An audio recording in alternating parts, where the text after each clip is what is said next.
今日嚟到體驗脊醫診所。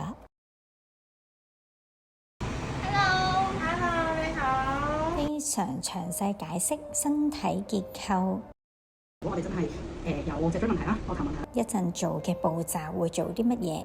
脊醫為我檢查邊度需要改善，除咗攰嘅地方會檢查，其他地方都會幫你檢查埋嘅。有聲音就冇所謂嘅，但係如果佢有痛咁樣，梗係唔得啦，係咪？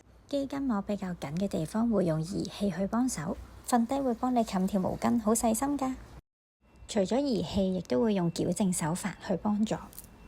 頸椎都有做手法，令到斜方肌會放鬆啲，仲有其他儀器㗎。